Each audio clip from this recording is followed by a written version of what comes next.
दोस्तों, स्वागत है आपका हमारे YouTube channel KL Rajasthan news पर। चलिए जानते हैं आज राजस्थान की 20 छोटी और बड़ी खबरें सिर्फ 5 मिनट में। लेकिन खबरों का सिलसिला शुरू करने से पहले आप सभी से विनम्र निवेदन है कि आप इस वीडियो को एक लाइक करके हमारे YouTube चैनल को सब्सक्राइब कर लीजिए।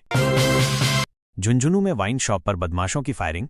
जिले के गुढ़ागौड़जी कस्बे में गुरुवार देर रात उस समय हड़कंप मच गया जब बाइक पर सवार 2 नकाबपोश बदमाशों ने चंवरा रोड स्थित एक शराब की दुकान पर ताबड़तोड़ 5 राउंड फायरिंग कर दी। ये वारदात रात 12:56 बजे की बताई जा रही है। घटना में कोई हताहत नहीं हुआ, लेकिन गोलियों की आवाज और देर रात हुई फायरिंग से इलाके में डर और दहशत का माहौल बन गया।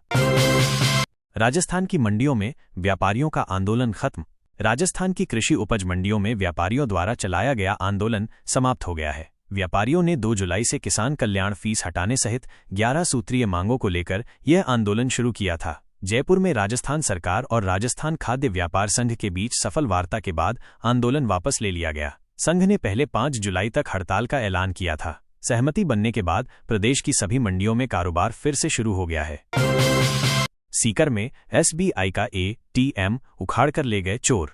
जिले के अजीतगढ़ कस्बे में शुक्रवार देर रात एक सनसनीखेज वारदात हुई, जिसमें अज्ञात बदमाश भारतीय स्टेट बैंक SBI के एक ATM को उखाड़कर गाड़ी में डालकर फरार हो गए। इस ATM में करीब 18.24 लाख रुपए की नकदी थी। चोरों ने वारदात से पहले ATM गार्ड के साथ मारपीट कर उसे बंधक बना लिया और फिर सुनियोजित तरीके से पूरी घटना को अंजाम दिया।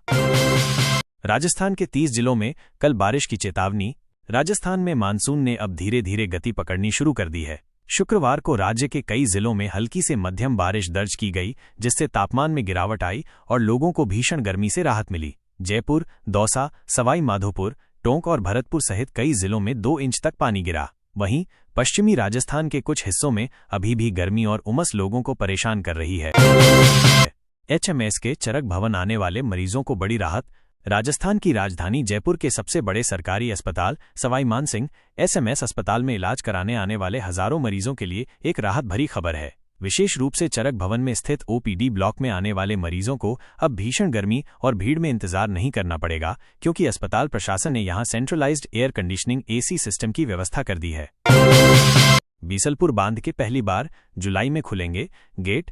राजस्थान के टोंक जिले में बनास नदी पर बना बीसलपुर बांध इस बार जुलाई के पहले सप्ताह में ही ओवरफ्लो कर सकता है, जो इसके इतिहास में पहली बार होगा। अब तक बांध हमेशा अगस्त या सितंबर में भरता रहा है, लेकिन इस बार भीलवाड़ा, राजसमंद, चित्तौड़गढ़ और अजमेर जिलों में हुई जोरदार बारिश के चलते त्रिवेणी बनास नदी में पानी की तेज आवक हो रही है। अब व्हाट्सएप पर मिलेंगे जन्म मृत्यु प्रमाण पत्र। देश भर में जन्म मृत्यु प्रमाण पत्र को लेकर एक बड़ा बदलाव किया गया है। इसी क्रम में अब राजस्थान में जन्म, मृत्यु और विवाह के प्रमाण पत्र केवल पोर्टल से ही नहीं बल्कि व्हाट्सएप पर भी उपलब्ध होंगे। यह सुविधा पहचान पोर्टल के अंतर्गत शुरू की गई है, जो पूरी तरह से ऑनलाइन, पारदर्शी और त्वरित सेवा प्रदान करेगी। सरकार ने इस नई व्यवस्था को लागू करने के लिए कड़े निर्देश जारी किए हैं, जिससे अभिभावकों को सरकारी कार्यालयों के चक्कर लगाने से मुक्ति मिलेगी। जन्म, मृत्यु और विवाह प्रमाण पत्र के लिए लोगों को अब कार्यालय के चक्कर नहीं लगाने होंगे। अब घर बैठे ही प्रमाण पत्र का PDF आपको मोबाइल पर मिल जाएगा। सांवलिया सेठ मंदिर के छड़ावे ने तोड़ा अब तक का सारा रिकॉर्ड।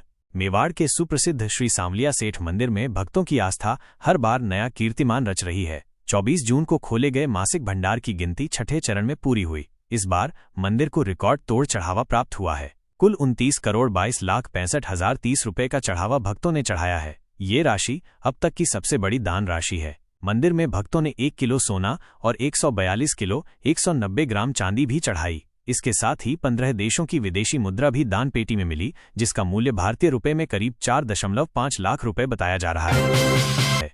राजस्थान के नए DGP राजीव शर्मा ने संभाला पदभार।